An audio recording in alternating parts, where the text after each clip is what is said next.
Joining us now, National Energy Dominance Council Chairman, Secretary of the Interior, Doug Burgum. Mr. Secretary, fantastic to see you.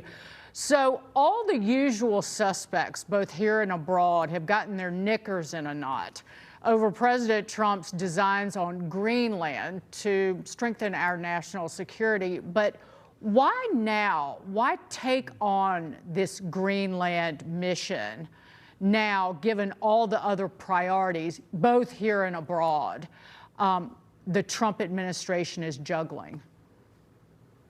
Well, President Trump, of course, today is celebrating 1 year in office, and what an incredible year that he's had, operating from a position of strength.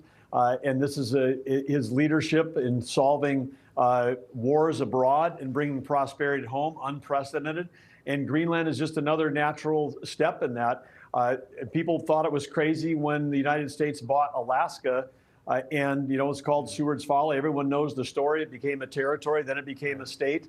At the time we acquired Alaska, it had 33,000 people, and everybody thought it was just an ice-laden thing too far north. And of course, now we know it's got a huge economic impact, huge security impact for our country. And the bookend to Alaska is Greenland.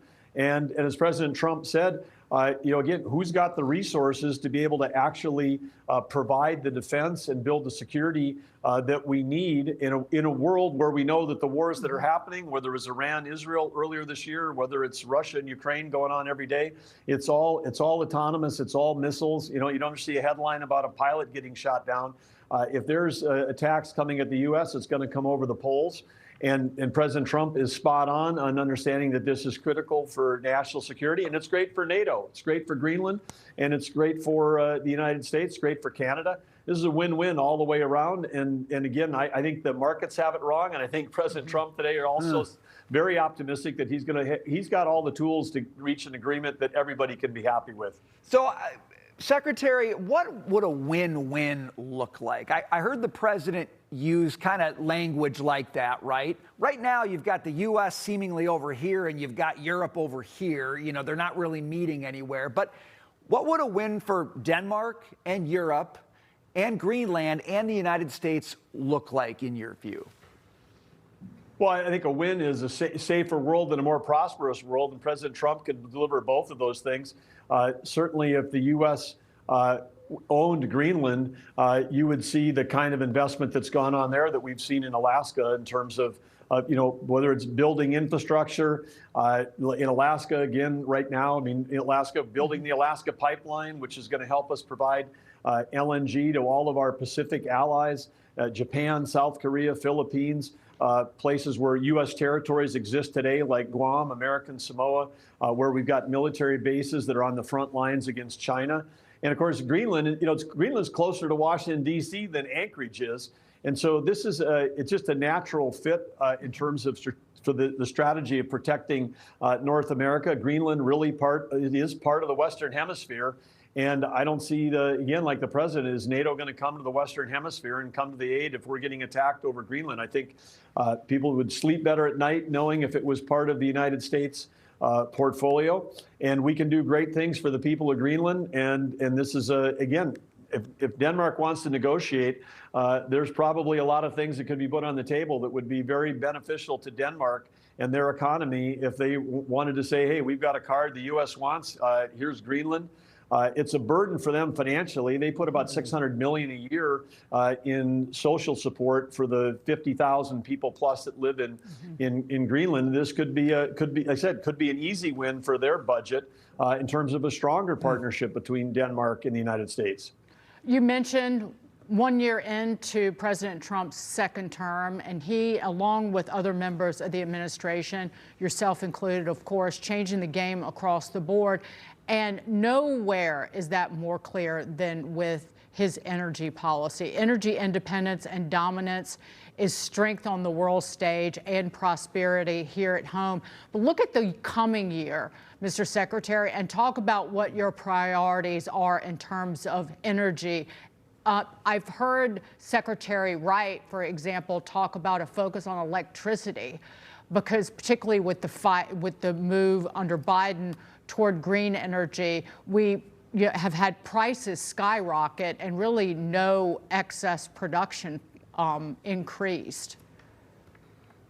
Well, again, under President Biden, they talked about energy transition, but it was not. It was energy subtraction under the Biden administration. The amount of gigawatts of baseload energy that got shut down the last 4 years has created a huge deficit in electricity power. And that's why in parts of our country that did not that bought into the whole Green New Scam approach that we're gonna transition away from reliable, affordable, secure American energy, and we're going to go with intermittent, weather-dependent, highly taxpayer-subsidized forms of energy.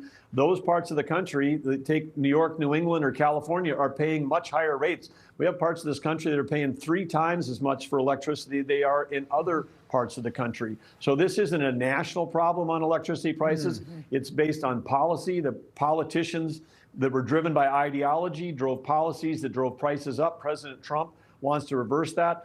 He's directed Chris Wright, myself. We held this historic agreement, principles signed by 13 governors, bipartisan, on last Friday, giving direction to the largest grid operator in the country, PGM, 67 million people suffering under that regime, that have all had higher prices, to basically say, hey, when we have these data centers that are coming online, they're going to pay their own way. It's not going to go on the backs of the consumers. President Trump cares about affordability. Okay, so you took me right there, Mr. Secretary. I think there's a lot of people who have faith in the Trump administration that it's a more abundant energy posture, but you got this X factor of data centers, and people are watching them pop up, and they're a huge energy drain. They're a water drain. We heard about this announcement last week that these companies are going to pay for their own power generation. But are you confident that even starting as early as this year, Americans can breathe more of a sigh of relief around their electricity prices when they're anywhere near a data center coming online? Well, the answer is under President Trump's leadership, we're going to make sure that consumers aren't paying for the extra power needed for the data centers. But the damage that we're trying to fix was inflicted by the prior administration that shut down baseload and said, hey, consumers, go ahead and depend on, have this weather-dependent sources of energy. That's what drove the prices up. It's undisputable that that's what it did.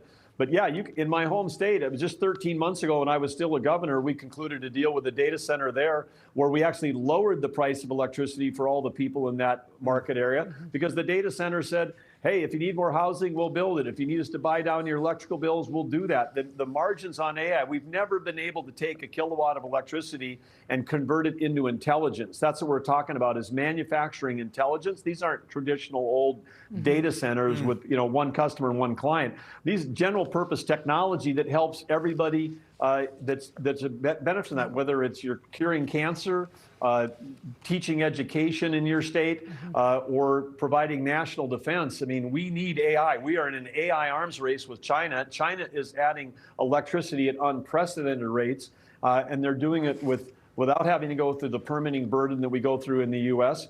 And that's the race that we're in. We've got to cut the red tape. President Trump has cut more red tape in his first year than any president ever, and that's helping us be a country where we can build great things quickly. And we need energy addition, not energy transition. And we need energy abundance to sell energy to our friends and allies so they don't have to buy it from our enemies. Secretary Doug Burgum.